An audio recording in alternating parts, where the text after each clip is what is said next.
മരിച്ച സിദ്ധാർത്ഥനെ SFI പ്രവർത്തകനാക്കാനുള്ള CPM നീക്കമുണ്ടായി. ഇതിനെതിരെ കുടുംബം അതിശക്തമായി രംഗത്തെത്തിയിരിക്കുകയാണ്. തന്റെ മകൻ SFI അല്ല എന്ന് സിദ്ധാർത്ഥന്റെ പിതാവ് പ്രതികരിച്ചിട്ടുണ്ട്. സിദ്ധാർത്ഥൻ SFI പ്രവർത്തകനാണെന്ന് CPM സിദ്ധാർത്ഥന്റെ വീടിന് മുന്നിൽ ഒരു ഫ്ലക്സ് ബോർഡൊക്കെ സ്ഥാപിച്ചിരുന്നു.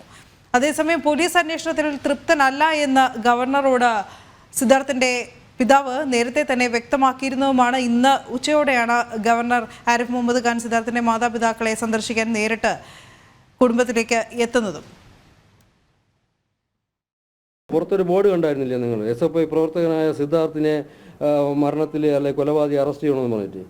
അത് ഇവിടെയുള്ള ഇവർ ചെയ്ത ഒരു പാർട്ടിക്കാർ അത് കാര്യം എന്ന് പറഞ്ഞാൽ അവർക്ക് ഇവിടെ വരുന്ന ഈ കേസോ അല്ലെങ്കിൽ നമുക്ക് എന്തെങ്കിലും സപ്പോർട്ട് കിട്ടണമെങ്കിലോ മീഡിയം സപ്പോർട്ട് കിട്ടണമെങ്കിലോ അല്ലെങ്കിൽ പൊളിറ്റിക്കൽ സപ്പോർട്ട് കിട്ടണമെങ്കിൽ അതിനെ സ്പ്ലിറ്റ് ആക്കണം. അത് വേറെ ലെവലിൽ കൊണ്ടുപോകണം. അതുകൊണ്ട് അവന്മാർ തന്നെ ചെയ്തു വെച്ച കാര്യം. അവൻ ഒരു പാർട്ടിയിലും പ്രവർത്തിച്ചിട്ടില്ല. മാത്രമല്ല അവന് പാർട്ടിയിൽ പ്രവർത്തിക്കാൻ സമയമില്ല. 10ാം ക്ലാസ് കഴിഞ്ഞിട്ട് അവന് എൻട്രൻസ് കോച്ചിങ്ങിന് പോയി. എൻട്രൻസ് കോച്ചിങ്ങിന് ഇവിടെ തന്നെ പോയത്. രാവിലെ 5 മണിക്ക് ഇവിടെ നിന്ന് പോകണം. രാവിലെ 5 മണിക്ക് പോയാൽ വൈകുന്നേരം 7 മണിക്കാണ് തിരിച്ചു വരുന്നത്. ഇത്രയും വർഷം അവന് പഠിച്ചത് കൈരളി സ്കൂളിലാണ്. കൈരളി സ്കൂളിൽ പാർട്ടിയില്ല. അവിടെ പാർട്ടിയില്ല CBSEയിൽ. പിന്നെ പഠിച്ച എൻട്രൻസിന് അവൻ രാവിലെ പോയി 5 മണിക്ക് പോയിട്ട് വൈകുന്നേരം 7 മണിക്ക് വന്നു കഴിഞ്ഞാൽ പിന്നെ അവന് ഹോംവർക്ക് ചെയ്യാനും ബാക്കി പഠിക്കാനേ സമയമുള്ളൂ. അതിൻ്റെ എവിടെ പാർട്ടിക്ക് പോകാൻ? ചിലപ്പോൾ ഇവിടുന്ന് പോകുന്നതിന് മുമ്പ് SFI എന്ന് പറഞ്ഞു കഴിഞ്ഞാൽ അതിൻ്റെ ഫുൾ ഫോം പോലും അവൻ അറിയില്ലായിരിക്കും. ഞാൻ ചോദിച്ചിട്ടില്ല. അങ്ങനെയുള്ളവരെ SFI പ്രവർത്തകനാക്കി. അവിടെ ഉള്ളവരും ഇവിടെ ഉള്ളവരെല്ലാം കൂടി ചേർന്ന് അവരെ SFI പ്രവർത്തകനാക്കി. ഓക്കെ, അത് അവരുടെ ഇഷ്ടമാണ്. ഞാനൊന്നും പറയുന്നില്ല. അത് മരണത്തിലും മുതലെടുക്കണ ഈ ചെറ്റകളുടെ ഇതിനപ്പുറം ഞാൻ എന്ത് പറയാനാണ്? മരണത്തിലും. ശാലിനി ചേരുന്നു കൂടുതൽ വിവരങ്ങളുമായി. ശാലിനി, സിദ്ധാർത്ഥന്റെ അച്ഛൻ പറയുന്ന പോലെ തന്നെ SFIയുമായി യാതൊരു ബന്ധവുമില്ല, പക്ഷെ SFI കാരനാക്കാനുള്ള ശ്രമം. അനു, അത് തന്നെയാണ് എടുത്തു പറയേണ്ടത്. ആ പിതാവിന്റെ ചില വാക്കുകളാണ് എടുത്തു പറയേണ്ടത്. അതായത് SFIയുടെ അർത്ഥം പോലും അറിയാത്ത തന്റെ മകനെയാണ് മരണശേഷം SFIക്കാരനാക്കാനുള്ള CPMന്റെയും DYFIയുടെയും ഗൂഢനീക്കം എന്നുള്ളതാണ്. പൊതുമധ്യത്തിൽ SFI വലിയ രീതിയിലുള്ള വിമർശനങ്ങൾ നേരിട്ട് നിൽക്കുന്ന സാഹചര്യത്തിൽ കൂടിയാണ് കഴിഞ്ഞ ദിവസം സിദ്ധാർത്ഥന്റെ നെടുമങ്ങാട് ഉള്ള വീടിന് മുൻപിൽ ഇത്തരത്തിലൊരു ഫ്ലെക്സ് ബോർഡ് ആദരാഞ്ജലികൾ അർപ്പിച്ചുകൊണ്ടൊരു ഫ്ലെക്സ് ബോർഡ് അവിടെ ഉയർത്തുന്നത്. അതിൽ CPMന്റെ ബ്രാഞ്ച് 11ാം കല്ല് ബ്രാഞ്ചും ഒപ്പം തന്നെ DYFIയുടെ 11ാം കല്ല് യൂണിറ്റ് കമ്മിറ്റിയും ചേർന്നാണ് സംയുക്തമായി ഈ ഒരു ഫ്ലെക്സ് ബോർഡ് അവിടെ കൊണ്ടുവന്ന് സ്ഥാപിക്കുന്നത്. സ്ഥാപിച്ചതിന് ശേഷം തൊട്ടു പിന്നാലെ പിതാവ് ഈ ഫ്ലെക്സ് ബോർഡ് അവിടെ നിന്ന് നീക്കണമെന്ന് ആവശ്യപ്പെട്ടു. കാരണം തന്റെ മകന്റെ ഈ ഒരു വിയോഗ വാർത്തയോ അതുമായി ബന്ധപ്പെട്ട ഫോട്ടോകളോ ചിത്രങ്ങളോ ഒന്നും തന്നെ തനിക്ക് കാണാൻ മനസ്സില്ല. അതുമല്ല, വലിയ രീതിയിൽ വേദന ഉളവാക്കുന്ന കാഴ്ചകളാണ്. അതുകൊണ്ട് തന്നെ അത് നീക്കം ചെയ്യണമെന്ന് മുൻകൂട്ടി പറഞ്ഞിരുന്നു. അവിടെ ഒട്ടിച്ചിരുന്ന ആദരാഞ്ജലി ഫോട്ടോകൾ അടക്കം നീക്കം ചെയ്യുകയും ചെയ്തു. പക്ഷേ അതിന് പിന്നാലെയാണ് SFI ഇത്തരത്തിലൊരു രാഷ്ട്രീയ നാടകം അവളെ കളിച്ചത് എന്നുള്ളതാണ് എടുത്തു പറയേണ്ടത്.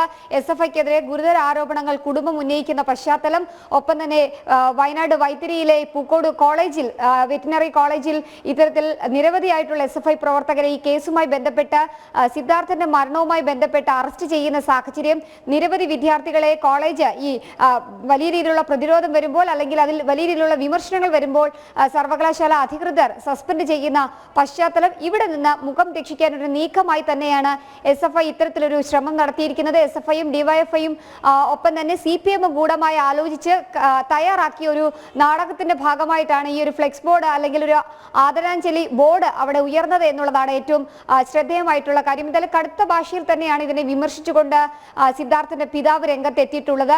SFI ചെറ്റകൾ എന്ന് വിളിച്ച് തന്നെയാണ് SFI പ്രവർത്തകരെയും പ്രാദേശിക നേതാക്കന്മാരെയും അദ്ദേഹം വിമർശിക്കുകയും ചെയ്തിട്ടുള്ളത്. കാരണം മാധ്യമങ്ങൾക്ക് മുൻപിലും ഒപ്പം തന്നെ പോലീസിന് മുൻപിലും വലിയ രീതിയിലുള്ള പ്രതികളായി പ്രതിസ്ഥാനത്ത് SFI നിൽക്കുമ്പോൾ അത് മറയ്ക്കാനാണ് ഇത്തരത്തിൽ മരണത്തെ പോലും ആയുധമാക്കുന്നത് CPM എന്നൊരു വിമർശനമാണ് ആ പിതാവിന്റെ ഭാഗത്ത് നിന്ന് ഉണ്ടായിട്ടുള്ളത്. അതിന് സൂചിപ്പിച്ചതുപോലെ തന്നെ ഇന്ന് ഉച്ചയോടുകൂടിയാണ് ഗവർണർ ആരിഫ് മുഹമ്മദ് ഖാൻ സിദ്ധാർത്ഥന്റെ വീട്ടിലെത്തുന്നത്. അവരിൽ നിന്നും ചില കാര്യങ്ങൾ ചോദിച്ചറിയുന്നു. ഒപ്പം തന്നെ കഴിഞ്ഞ ദിവസം രാജ്ഭവനിലെത്തി നൽകിയ പരാതിയുടെ പശ്ചാത്തലത്തിൽ കൂടി DGPയോട് നേരിട്ട് വിശദീകരണം തേടുന്നു. DGP നൽകിയ വിശദീകരണത്തിന്റെ കാര്യങ്ങൾ കുടുംബത്തെ അറിയിക്കുന്നു. ഒപ്പം തന്നെ ഏതെങ്കിലും തരത്തിലുള്ള മറ്റ് നടപടികൾ തന്റെ ഭാഗത്തു നിന്ന് വേണമെങ്കിൽ അതിനുള്ള പൂർണ്ണ സഹായം ഗവർണർ അവിടെ കുടുംബത്തിന് നൽകുകയും അല്ലെങ്കിൽ അത് ഒരു വാഗ്ദാനം ഉൾപ്പെടെ അവിടെ നൽകിയും ശേഷമാണ് അദ്ദേഹം മടങ്ങുന്നത്. അതേസമയം തന്നെ SFIയെ കടുത്ത ഭാഷയിൽ ഗവർണർ ആരിഫ് മുഹമ്മദ് ഖാൻ വിമർശിക്കുകയും ചെയ്തിട്ടുണ്ട്. ഈ സാഹചര്യത്തിൽ മനുഷ്യ മനസാക്ഷിയെ ഞെട്ടിച്ചൊരു സംഭവമായി, ഒരു മരണമായി ഇത് നിലനിൽക്കുമ്പോഴാണ് മുഖം രക്ഷിക്കാനുള്ള SFIയുടെയും CPMന്റെയും DYFIയുടെ നീക്കം. അതിന്റെ ഭാഗമായിട്ടാണ് 11ാം കല്ല് യൂണിറ്റ് യൂണിറ്റ് കമ്മിറ്റിയുടെയും CPM 11-ാം കല്ല് ബ്രാഞ്ച് കമ്മിറ്റിയുടെയും നേതൃത്വത്തിൽ ഈ വീടിന് മുൻപിൽ ഇത്തരത്തിലൊരു ഫ്ലെക്സ് ബോർഡ് ഉയർത്തിയിട്ടുള്ളത് അനു?